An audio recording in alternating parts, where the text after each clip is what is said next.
У нас рейд, правопорядок. Мы на посту. Покажите мне удостоверение, что вы законно проверяете. Жол кайгуул кызматкерлери менен акыйнеге айтышкан айдоочулар жол эрежесин бузуп коюп, майы кызматкерин аке жакелеп, маселени жерден чечкиси келгендер. Мына ушундай маңыздагы видео тасмалар акыркы учурда интернетке биринен сала бери чыгууда. Бул жол кайгуул кызматкерлерине карата сый мамиленин тайганыбы же айрым айдоочулар менен майычилердин жоопкерчиликсиздигиби?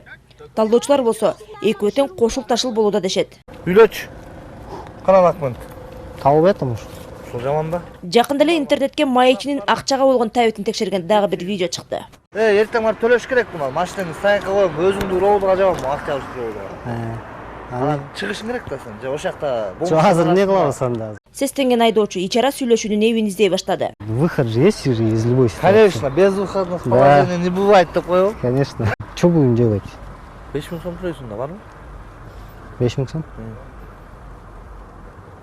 Барбы? Жок десең, стоянка алып барып коем беке. Пандемик 5000 сом машинага төлөйсүң, өзүңө 2000 сом төлөйсүң. Же азыр 5000 төлөйм, Жаз 5000. Сумманы уккан айдоочу баягы жок деген документин кукуктан эле таап чыкты. Нашли, оказывается. Каяктан таптың? Машинада на задней части были. Видеону тартып интернетке салгандар албетте майычынын деңгээлин текшерди, бирок алардын бул кылыгы көпчүлүккө жага берген жок. Алар жол кайгуул кызматкерине айдоочу чагымчылдык кылды, тартип сакчысын келекелеп шакаба чегип интернетке салды деп айтышууда. Акчанын четин чыгарганда майычынын аны алууга аракет кылып, мыйзамсыз акчага туйтунгусу келгени албетте жакшы эмес. Мындан улам ар кандай учурда айдоочулар пара сунуш кылганда тартип сакчысы андан баш тартып, мыйзамдуу чара көргөнгө качан эрки жетет деген суроо туулат. Чынында эле жеке эле ушул майы кызматкерлери эмес, жалпы эле укук коргоо органдарынын кызматкерлери өзүнүн кызматтык абалына жана ушул өзүнүн баягы берген антына жараша өзүн алып жүрүш керек. Эгерде андай алып жүрүүдөн сырткары болсо, же болбосо ошол өзүнө коюлган тапшырмаларга лайык иш алып бара албаса, жана ушул өзүнүн жеке кызыкчылыгын ойлосо, анда мындай кызматкерлер сөзсүз түрдө жумуштан кетиш керек. Акча алууга дилгирленген тартип сакчыларына ИИМдин жетекчилиги катуу сөгүш бергени айтылууда. Деги эле тартип сакчылары ар кандай эл менен иштешет. Аларды көпчүлүк карап түздөнгөндөй болуш керек. А бирок турмуш чындыгы буга дал келбей жаткандай. Тетиринче коом алардын жосунсуз жоруктарын көпчүлүккө жар салып, уят кароо менен тарбияга салгысы келүүдө. Бирок андан дагы майнап жок. Провокация биздин жумуштардан көп болот. Анткени кээ бир жарандар бизде атайын жазса, кээ бир жарандар болсо жөн гана ошо кызматкерлерди өзүнүн кызматтык абалынан баягы чыдамсыздык менен чыгып кетишине тиешелүү чараларды кылышат да. Бирок жана айтып өткөндөй ошого жол бербөө үчүн ар бирөөсүнө жетекчилер институт ачылганда айтышат, эскертишет өйдө болгула деп. Бирок ал түшүндүрүү иштери деле жемишин бере элек. Паракурчулукка баткан жол кайгуул кызматын реформалоонун алкагында ар кандай иш-чаралар иштелип чыкты.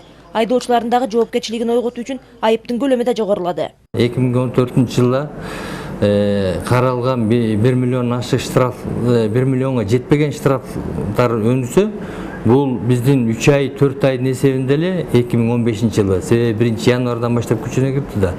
3 ай 4 айдын ичинде эле 1 миллион 200 миңге чейин штрафтар түшүлдү да. Бирок дагы эле айдоочулардын жоопкерчилиги ойгон элек. Алардын бул аракетин майычилер болсо күтүп аткандай эле, дагы эле мыйзамсыз акчалар ортодо ойноп келет. Бирок бардык тартип сакчылар андай эмес. Принципке туруп, мыйзамды туткандар да бар. Жол күзөтчүсү Эркин Табалдиев 16 жылдан бери далайды көргөн. 10 жыл мурда эле айдоочулардын психологиясы, жолдо жүрүүнүн маданияты башкача болчу дейт. Менталитет башкача эле, аркесте бири-бирин сыйлачу. Жок дегенде мисалы үчүн биринчи полосага кетип барат, экинчи полосага чыгыш үчүн поворот күйү жанганда экинчи водитель кой берчү. Азыр андай жок да, кой бербейт, бири-бирин сыйлабайт.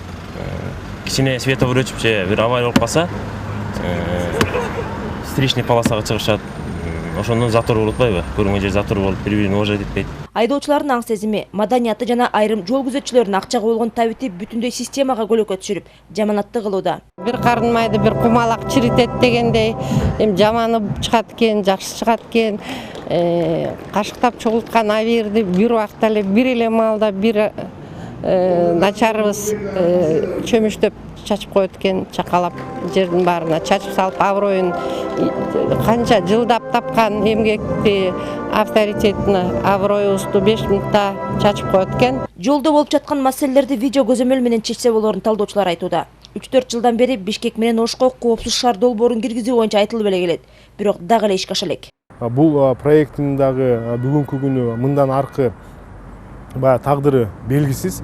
Ошондуктан мен ойлоп турам, биз бүгүнкү күнү бул проект боюнча башкача чечим кабыл алып туруп, башкача бир подход менен, башкача көз караш менен сөзсүз түрдө биз ушуга окшогон проекттин ишке ашырып, биздин көчөлөрдү инспекторлор эмес, ошол жерде атайын дайындалган, атайын коюлган камералар дайындалып, бир топ иш автоматташтырыш керек.